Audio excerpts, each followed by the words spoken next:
nous sommes le lendemain des résultats.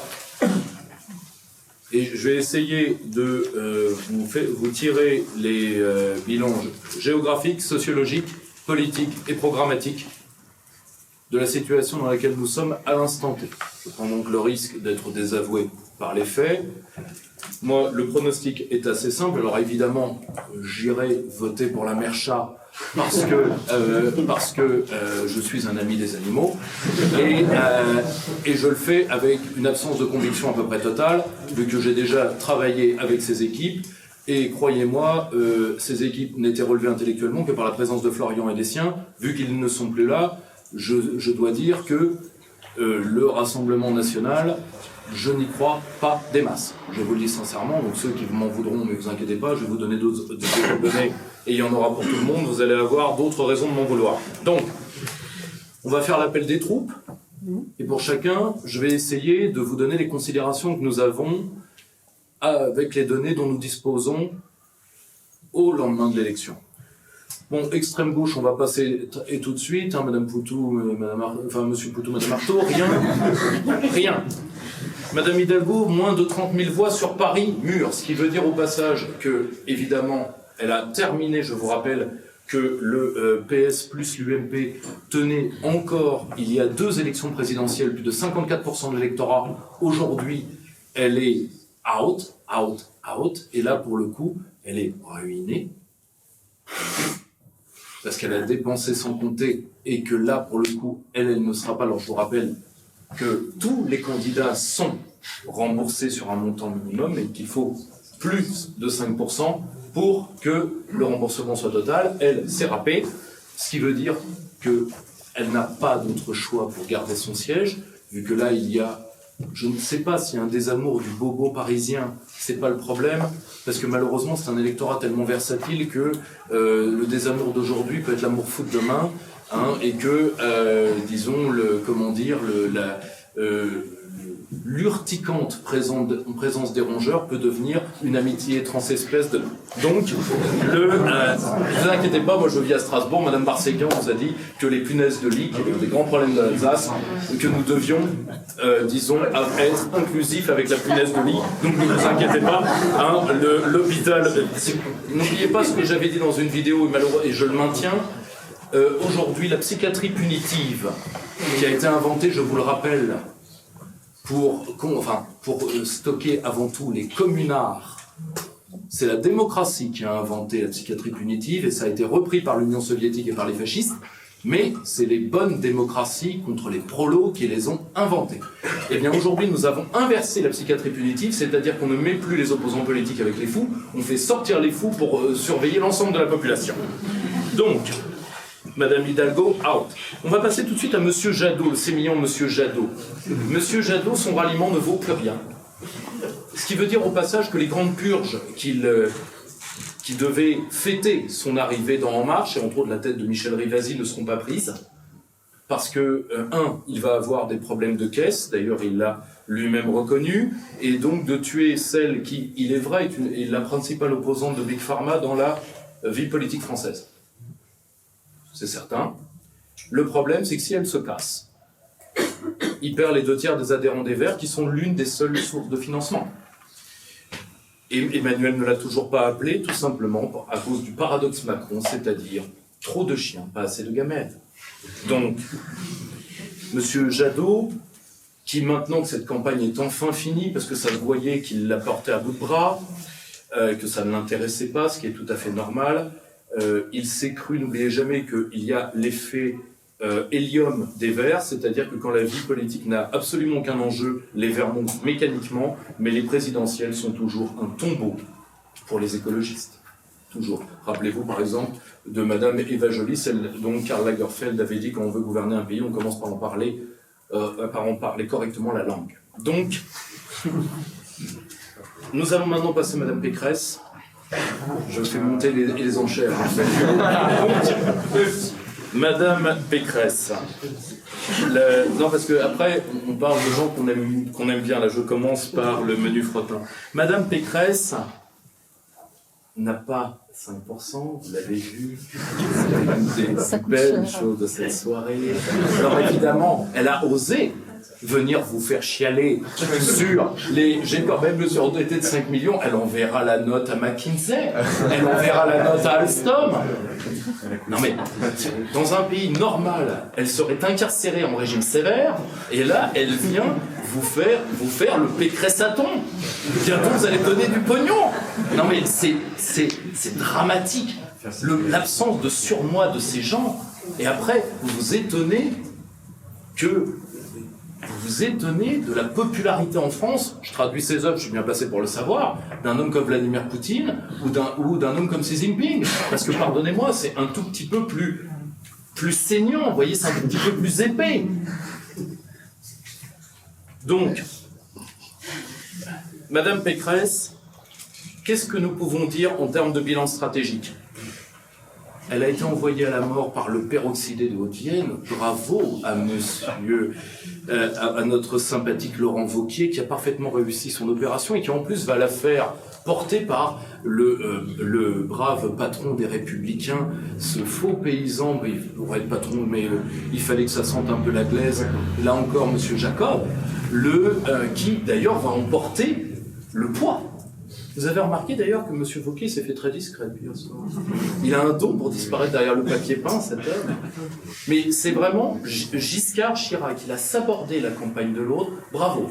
Je dois dire, en bon professionnel, bravo. Monsieur est redoutable. Que veut-il faire ? C'est très simple. Il sait très bien que le nain Magyar avec M. Solaire va lui piquer à peu près 60% des élus LR, vu que En Marche n'est toujours pas enraciné et ne peut pas s'enraciner, y compris dans les villes. Là, vous avez vu la razzia d'En Marche dans les arrondissements riches de Paris. Eh bien, néanmoins, ils n'y arrivent pas, ils vont devoir recruter le personnel des Républicains. 60% à peu près du personnel des Républicains est prêt à passer.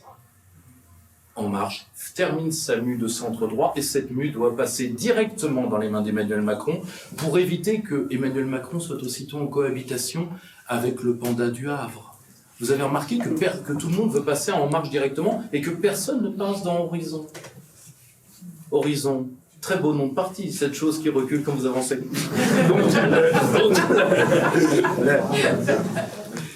Alors, la stratégie de Wauquiez va être très simple. Wauquiez fait 2 paris. Premièrement, Zemmour ne gardera pas vos conquêtes. Deuxièmement, Marine Le Pen finira de toute manière par lâcher la rampe.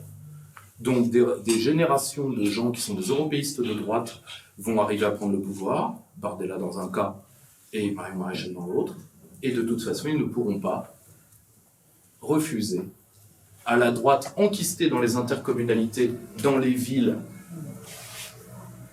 d'avoir un appareil. Et donc, ils essaieront de refaire la ligne Buisson encore un coup. Et d'ailleurs, la créature de M. Wauquiez, qui a été M. Barnier à la primaire, vous a déjà annoncé la couleur. Alors vous me direz, corpuscule, groupuscule, mouche qui ? Certes, je vous l'accorde, c'est une rime pauvre. Mais méfiez-vous du peroxydé. Parce qu'il a montré qu'il était prêt à s'aborder son propre parti, alors qu'il y avait encore de la caisse. Bon, elle l'a cramé l'autre, mais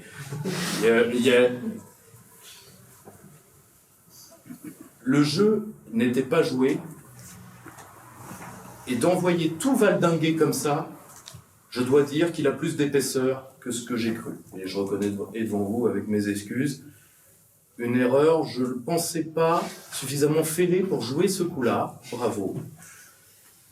Alors au passage, il n'a pas un échantillon de France sur lui, pour ceux qui pensent que la droite forte, la droite morte, la droite folle, la droite... Voilà, la droite molle, la droite demi-molle, tout ce que vous. Donc, Monsieur Lassalle, et Dieu sait que j'aime le roi Jean, malheureusement, bon, c'est un électorat qui va repasser dans le cadre du camp national. Il va certainement permettre, ce qui était le but de cette opération, à Jean Lassalle d'être réélu. Comme député, je dis malheureusement tout ça pour ça. Et Dieu sait que je l'aime bien, le roi Jean, parce que comment ne pas aimer un homme qui arrive à vous raconter son premier enterrement à l'Église Bichère et à vous tirer toutes les larmes de rire que vous avez, parce que sur son premier enterrement, il y a 2 prêtres au tapis, et il doit demander 2 médecins, enfin bon, non, bon. Mais en plus il a un talent de conteur et voilà, en plus il a une communication très rodée, le roi Jean, vous êtes en face de lui, il se lève d'un coup, il vous attrape le visage, il fait « Ami, comment résister à cet homme ?» Néanmoins, la présence de Jean Lassalle, alors que les Français l'aiment, c'est tout à fait normal, qu'ils n'aimeraient pas. La présence de Jean Lassalle, c'est juste que nous avons fait de l'élection présidentielle le seul endroit où peut s'exprimer une pensée qui ne peut pas s'exprimer dans nos institutions par manque de représentativité.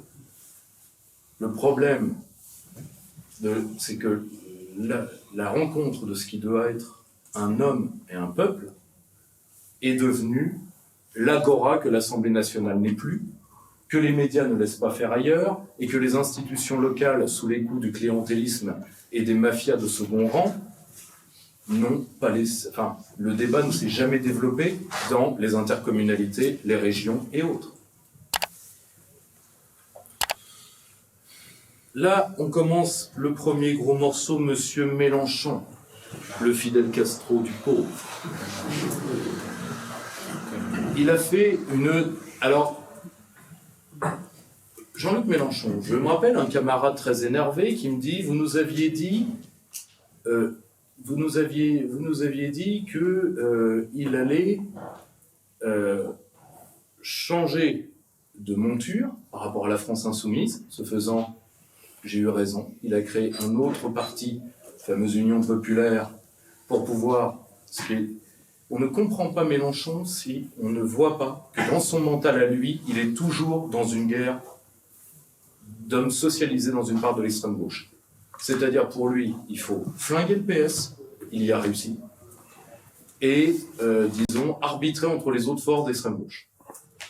Roussel s'est flingué très tôt en disant qu'il appellerait à voter Macron. Ce faisant, il était la dernière butte du vote utile Mélenchon, et la campagne aurait duré 2 semaines de plus, il finissait encore plus bas. Il a juste eu une intelligence, c'est son poids sur le débat sur le nucléaire, parce que Mélenchon a fait une erreur de parallaxe depuis le début. Il croyait que l'électorat écolo allait basculer pour lui, alors c'est un électorat foncièrement, pour le cœur du dispositif, foncièrement macronien. Donc, le problème de Mélenchon, c'est qu'aujourd'hui, il a reculé dans la ruralité, où il avait taillé des croupières au Front National la dernière fois, par la maîtrise de ses dossiers agricoles. La stratégie Bompard, son chef élu au Parlement européen, qui a viré tout, c'est lui qui a sur les mains d'avoir purgé la France insoumise de tous ses nationaux, y compris de gens qui étaient que nationaux sur les bords. Je pense à Charlotte Girard, qui était pourtant la compagne de Delapierre, l'héritier politique de Mélenchon, aujourd'hui malheureusement décédé. Bompard lui avait dit « Les banlieues se soulèveront pour toi ». Moralité, Jean-Luc Mélenchon n'a pas vu les banlieues se soulever pour lui. Elles n'ont pas énormément voté. Alors elles ont voté pour lui, d'accord, mais ceux qui ont voté pour lui, c'est le cœur des centres-villes. Lyon, quelques autres villes, grosses villes. Ce qui veut dire quoi? Ça veut dire la nostalgie de l'ancien bloc de gauche bobo. Et donc là, Mélenchon, de toute façon, était bloqué au premier tour. Parce que les électorats contestataires qu'il avait en partie quittés et remplacés par la bobocratie sont non miscibles. C'est-à-dire que si le mouvement populiste l'avait choisi, même face à Macron, une partie des siens de centre-ville, apeurés par l'arrivée des gueux, seraient allés voter pour le poudre d'Amiens. En réalité, Mélenchon a fait une très bonne campagne de premier tour, alors qu'il avait une campagne ambidex premier et second tour la dernière fois. C'est un adieu à la politique bien triste pour l'homme qui, il est vrai, fut le dernier grand tribun de la gauche. Et qui maintenant, même s'il a réussi à flinguer le PS, parce qu'au passage, à l'échelon de l'histoire et des nations, que Mélenchon flingue le PS. Déjà, le PS s'est bien flingué tout seul. Bon. Donc, malheureusement, Mélenchon, et d'ailleurs ça se voit dans l'écart qu'il a avec Marine Le Pen, de toute façon, il ne pouvait pas passer. La ligne Bompard est un échec. Le grand soir des banlieues qui se lève, non. C'est avant tout ce que une partie de l'extrême gauche appelle avec mépris des petits blancs qui ont voté pour Jean-Luc Mélenchon. Et qui l'ont voté pourquoi? Tout simplement parce qu'il a eu l'intelligence de se positionner sur certains points où il a vraiment taillé des coupères aux populistes, en faisant en sorte, j'y suis mais j'y suis pas, cas typique, il a repris une partie des dom-toms au Front National. Pourquoi? Parce qu'il a appuyé les mouvements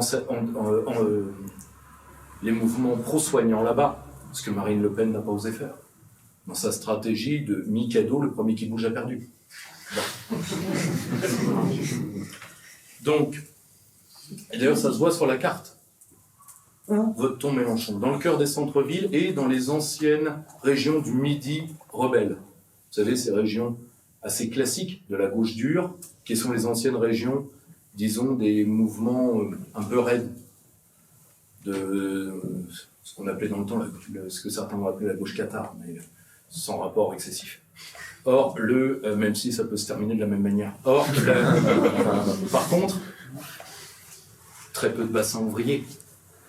Très peu de bassins ouvriers. D'ailleurs, un homme qui, c'est drôle, on ne l'a pas entendu quasiment de la campagne, M. Ruffin, là, vient de faire un tweet larmoyant, là, je le voyais en arrivant, le cœur des centres-villes, là où Macron est né, le cœur du centre-ville a voté Jean-Luc, et le bassin ouvrier juste à côté a voté Le Pen. Je ne m'y résous pas, ne t'y résous pas, mon pauvre lapin. Ne t'y résous pas, prends l'exomile. C'est vraiment la gauche l'exomile, en fait. C'est là. Vous savez, au moins Mélenchon, son côté colérique évite le côté tristouné, et sincèrement, le côté prolo, nous sommes tant aimés. Il va falloir quand même qu'il se muscle un petit peu, l'ancien patron de Fakir, s'il veut succéder, parce que maintenant l'après-Mélenchon commence. Et contrairement à ce qu'on peut penser, oui, il a concassé ce qui reste de la gauche par le vote utile. Le problème, c'est que combien de temps ces gauches resteront miscibles et combien de temps l'appel d'En Marche se heurtera à un mur, parce que la plupart après Mélenchon, et vous le savez tous, il n'y a pas grand monde. Et donc, mieux vaut peut-être un petit radeau de la Méduse avec Emmanuel qu'une barque avec Daniel Obono. Ah bah oui, non mais c'est comme ça que malheureusement ça va se passer. Donc, et là maintenant on va attaquer un peu dans le dur l'alliance Le Pen-NBA. Donc et le Z. Aussi vite que possible. L'avantage, c'est que les souverainistes vont, si tout se maintient aux législatives, l'accès au financement public sera permis aux membres de l'Alliance, ce qui pour 2 des partis n'était pas acté. Les hommes de Charles-Henri-Gallois, les hommes de Florian Philippot. Et si l'Alliance se maintient, après tout, nous ne sommes qu'à 0,7 points du score pour pouvoir engager les européennes. C'est-à-dire pas grand-chose, sachant que la dynamique de l'Alliance a joué très tard. Donc, plutôt une bonne opération, surtout que, maîtrisant bien les budgets électoraux, nous, on ne sera pas séchés. Et surtout, quand vous voyez la cartographie, à l'exception du 93 et du cœur des villes, il y a un vote à peu près partout pour les souverainistes, assez bien équilibré d'un point de vue territorial. Donc, il y a des bases. La seule chose, c'est de les organiser. J'y viendrai à la fin. Marine Le Pen a eu la fidélité de l'électeur du Nord. Elle a relativement peu augmenté son score. Elle a perdu une partie des dom-toms, mais elle a gagné des points dans la diagonale du vide. Donc la France des oubliés, près de 20 000 communes ont mis Le Pen en tête. La France des oubliés a choisi, contre ses intérêts de long terme, certes, mais elle a choisi Marine Le Pen, c'est un fait. Tout simplement grâce à la stratégie Mikado. C'est-à-dire que Marine a été portée par le système, et l'avantage, c'est qu'elle n'a pas dit un mot, et espérons pour elle qu'elle n'ait pas trop à l'ouvrir. Parce que, sauf si Emmanuel Macron, là pour le coup, parce qu'il va être obligé de promettre tout à tout le monde, dérape lui-même lors d'un frontal, ce qui n'est pas impossible. Rappelez-vous, son premier frontal avec Florian Philippot, il était sorti de ses gonds. Le personnage ne s'appartient plus, c'est ce qui fait sa force, c'est ce qui peut faire sa faiblesse. Quant à Marine Le Pen, la seule règle qu'elle doit avoir, c'est pas un mot de trop, c'est-à-dire pas un mot du tout. Non, mais... Alors, le débat, si elle est intelligente, elle n'a qu'à annoncer le bilan de Macron, c'est pas compliqué. C'est-à-dire, c'est McKinsey, McKinshasa, McKinsey, McKinshasa, McKinsey, McKinshasa. Le problème, c'est évidemment pour le Front National et législatif, l'absence à peu près totale de personnel politique apte. Plus le fait d'être en permanence à un fil d'être tué par le système, par voie de dette, par voie judiciaire. Et là, aujourd'hui, beaucoup dans la Macronie en veulent à leur patron d'avoir fait retarder certaines procédures parce qu'ils se disent, imaginons que les sans-dents finissent par mordre. Pas impossible, mais à titre personnel, j'y crois pas.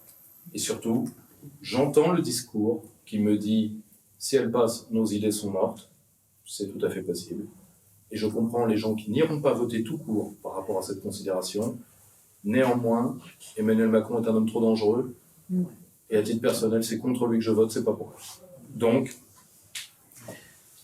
la carte de Marine Le Pen, c'est toute cette France anciennement périphérique. Ce qui est très drôle quand vous voyez la carte Macron. La carte Macron, c'est toujours l'ancien pays plantagenet. Toute cette France de l'Ouest, plus les centres-villes bobos. Au passage, alors je ne sais pas si ça a à voir, mais un camarade a fait un très joli diagramme sur l'une des corrélations les plus importantes du vote Macron dans l'Ouest, c'est-à-dire qu'il a fait d'autant mieux de meilleurs scores dans les départements où la part des élèves scolarisés dans le privé était élevée. Étonnamment. Tout simplement parce qu'on a les ghettos invisibles qu'on se crée. Vous voyez, c'est l'électorat bulle. On me dit, oui, mais comment ils ne voient pas, par exemple, la menace de l'insécurité, de l'immigration? Je sais pas, tout simplement, ils ont la barrière invisible, c'est-à-dire Mokhtar est toujours derrière. Voilà, c'est tout simplement, si vous voulez, le problème, le fait émigratoire, dans le cas, quand il pose problème, ce qui n'est pas toujours le cas, mais quand il peut poser problème, vous ne le vivez pas à 1 500 € comme vous le vivez à 5 000 €, parce que vous pouvez vous en prémunir. Nous allons voir le problème tout de suite, avec, maintenant qu'on a vu, parce que Macron, ça a déjà été traité, les départements de l'Ouest, plus le cœur des centres-villes. Mélenchon nous a pris le vote des jeunes, ce qui est normal d'ailleurs, parce qu'on n'a rien à leur dire. On n'a rien eu à leur dire. Tout à fait normal. J'y reviendrai dans la partie programmatique. Et maintenant, on va terminer avec le Z. C'est-à-dire là où beaucoup de camarades se sont un peu affaissés sur leur contrefort cette nuit. Et je dois dire... Non mais...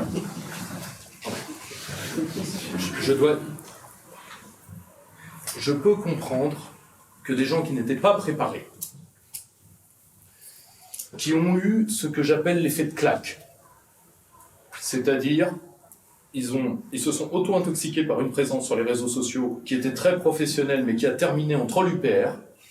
Non mais je vous le dis, moi si vous voulez que des gamins viennent m'insulter moi et commencent à me donner des leçons de nationalisme alors qu'ils ont découvert la France il y a 3 mois et demi, non mais... Je leur dis, excuse-moi gamin, mais j'en ai vu naître en politique des plus vieux que toi. Alors le problème, c'est que je pense sincèrement qu'ils sont tombés de leur chaise à cause de ça. Deuxièmement, une méconnaissance certainement de leur propre électorat. Je vais vous donner quelques chiffres pour que vous voyez. 14% à peine des électeurs de Reconquête viennent du Front National. Et il y a reconquête 2 fois plus de votes ouvriers que de votes de cadres. Ça veut dire quand même qu'il y avait un appel. Ça veut dire quand même que là encore, les prolos ont suivi même un programme qui leur était opposé. Le problème, c'est qu'ils n'ont pas trouvé leur place dans une campagne qui n'était pas pour eux. Et avec tout le respect que j'ai pour Éric, pour son état-major, le problème n'est pas là. J'ai dit beaucoup de bien de gens dont je pense du bien. C'est le cas de Philippe de Villiers, c'est le cas de Stéphane Ravier. Et la seule chose, c'est que là, pour le coup, je suis désolé, personne ne pourra mettre ça sur le dos des souverainistes, c'est pas notre faute si vous vous êtes plantés. Vous vous êtes plantés tout seuls comme des grands, pour une raison, c'est que le famoso bourgeoisie patriote, Caramba encore raté. Caramba encore raté. Bah oui, non mais... Et deuxièmement, d'attendre l'électorat filloniste comme on attend Godot, bah, l'électorat filloniste, il est chez Macron. Pour une raison, c'est que de parier sur l'électorat des Républicains en disant, bon, je pense qu'ils ont cru que l'électorat des Républicains se divisait en deux, pour reprendre une catégorie d'un de mes camarades, François, qui se reconnaîtra, entre ceux qui sont obsédés par leur coffre-fort et ceux qui ont peur pour leur porte blindée. Alors, malheureusement, ceux qui ont peur pour leur porte blindée, oui, l'immigration des travail, mais parce qu'ils ont une vision de l'immigration, ils veulent bien, ne pas détester l'immigré, mais ils veulent le maintenir parce qu'ils veulent maintenir la domesticité du rapport à l'immigration. Et oui. D'ailleurs, vous l'avez vu, dans un des trucs les plus... que personne n'ait monté ça, dans un flashback de campagne, me sidère, mais vous avez vu, c'était dans un institut catho, il y a un mec qui se lève, qui dit « Moi, j'ai 6 gosses, donc le grand remplacement, je vais contre, mais il est grand temps que les Français vivent quand même plus mal, parce que moi, je suis content d'avoir des clandestins. » En état... Et personne lui dit, écoute, connard, tu prétends honorer un pays, tu chies dessus. T'es plus infect que le bibliothécaire du collège André Collet à Moulin-la-Marche qui vote Mélenchon. T'es plus infect. T'es plus anti-français, en tout cas. Parce que lui, au moins, il donne pas de leçon. Toi, il dit no passaran 36, alors que bon, si tu veux, tu vois, le mec, c'est le révolutionnaire en berlingot, quoi. Bon. Et malheureusement, à force de faire du fan service de droite, à force de se persuader que la ligne Buisson était faisable, et là il y a beaucoup de gens, anciens maigretistes, buissonniens, qui ont vraiment, plus qu'Éric lui-même, qui a fait une très belle campagne, il a fait d'excellents discours, etc., le problème n'est pas là. Le problème, c'est qu'à force de lui dire que son côté Bonaparte ferait que les lois de la politique plieraient devant lui, et bien après on le laisse à 7%. Parce que tous ces mecs-là vont se barrer. Si c'est pas déjà fait.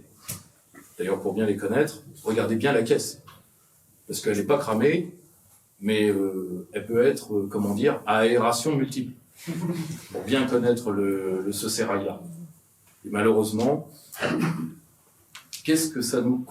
Quel bilan pour nous tous? Le discours de civilisation ne fonctionne pas. Il ne fonctionne pas pour une raison, c'est que l'identité est beaucoup plus complexe que ce que nous avons bien cru et bien voulu mettre en œuvre. Ce n'est pas uniquement parce que il y a un problème migratoire, il y en a un, que l'identité française est attaquée. L'identité française, c'est beaucoup de choses. L'identité française, c'est le rapport au travail, c'est le rapport à la monnaie, c'est le rapport à la ville, c'est le rapport à l'art de vivre, c'est le rapport à la langue. Et de faire du non-Trump, parce que Trump, il a brûlé toutes les vaches sacrées de la société démocrate. Là, on a dit, on fera rien sur rien, sauf l'immigration, laissez-nous l'immigration. Et ce faisant, on est entré dans le discours de la peur, et non dans le discours du projet. Or, manque de peau, la peur, c'est la base du macronisme. Et d'ailleurs, une partie de l'électorat qui était zémourien avant la crise ukrainienne, mais qui n'est pas parti pour la crise ukrainienne, qui serait parti de toute façon. La preuve, la part anti-Poutine de l'électorat de Marine, ou pire, de l'électorat de Mélenchon, c'est pas pareil. Et pourtant, Mélenchon était plus poutinien que Zemmour. Le problème, c'est que nous ne pouvons plus faire confiance disons, au bourgeois de Paccard, qui a déjà cocufié un nombre incalculable de politiques nationaux.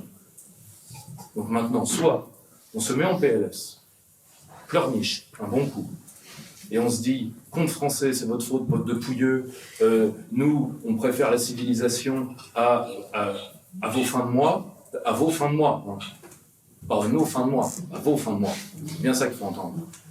Soit on fait de la politique, et pour faire de la politique, on fait du terrain. On évite de se dire que parce qu'on a communiqué, on a fait, et surtout, qu'on l'accepte ou pas, le camp de la nation en France, c'est le camp d'une partie de la jeunesse et du vote ouvrier classe moyenne. Donc soit on fait la coagulation de classe et on s'en donne les moyens, ce qui veut dire d'avoir des appareils permanents, ça veut dire d'avoir une stratégie culturelle, ça veut dire de s'intéresser à certaines choses qui ne sont pas les chasses gardées de la gauche, mais que la droite méprise, je pense à l'écologie particulièrement, mais pas uniquement. Soit, eh bien, on continue à attendre El Famoso, bourgeois patriote, qui devrait avoir peur à un moment ou à un autre de la subversion migratoire, mais le jour où il en aura peur, ce sera trop tard. Ce sera trop tard. Et puis de toute façon, le jour où il en aura vraiment peur, il va se casser, et il aura terminé de vendre le pays, parce que depuis Giscard, c'est à peu près ce qu'il fait de mieux. Donc, soit on le comprend, et on se dit, il y a des méthodes. Emmanuel Todd a donné un conseil aux nationaux, là, il y a 2 jours, je crois, par Twitter, il a dit, vous savez, vous pourriez lire Que faire de Lénine, ça vous ferait grandir. C'est pas tout à fait faux. C'est-à-dire qu'à un moment, la politique, c'est du faire. Nous, on n'a pas fait. Les seuls qu'on fait ces derniers temps, c'est ceux qui ont fait le mouvement social national. Pour la première fois, nous avons eu 2 mouvements nationaux, quasiment coup sur coup, dans la rue, et qui n'ont pas eu l'air ridicules. La seule chose, c'est d'aller à la conquête des territoires, de se dire qu'on n'aura jamais la France rêvée et qu'il faut tenir compte de la France telle qu'elle est. Et comme nous n'avons eu aucun discours pour les abstentionnistes aujourd'hui, le premier parti, c'est Monsieur Abstention avec 12 millions. Et malheureusement, ce qui fera perdre la dame à chat, malheureusement, c'est qu'il n'y a aucun signe de sortie de l'abstention. Or, il y a 2 types de populisme.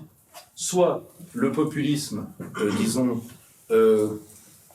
conservateur et rentier à la Orban, qui ne gagne que parce qu'il préserve, enfin, parce qu'il sait utiliser le microcosme de la Hongrie. Là, par exemple, il a joué à fond la carte « c'est moi ou la peur de Poutine », et qui ne change rien parce qu'en face, il a des punks à cheveux bleus que personne ne peut blairer, allié en plus au Jobbik, c'est-à-dire des mecs qui étaient des Nasbrock et qui se sont mis des cheveux bleus avec des croix gammées, ça fait du plus bel effet. Et soit on est Johnson, on est Trump. Mais il n'y a pas d'entre-deux, et si c'est le cas, on s'en donne les moyens. Et si j'en veux à une partie du camp national, c'est de nous avoir fait perdre 5 ans, d'avoir pensé qu'il fallait être monomaniaque et que les choses sérieuses dégoûtaient notre électorat. Eh bien, ce discours-là, en tout cas, j'espère que nous ne l'entendrons plus. Voilà. Merci à tous. Chers camarades, si tu veux plus de contenu, de réinformation, d'éducation populaire et de formation intellectuelle, n'hésite pas à faire un don sur notre page Tipeee.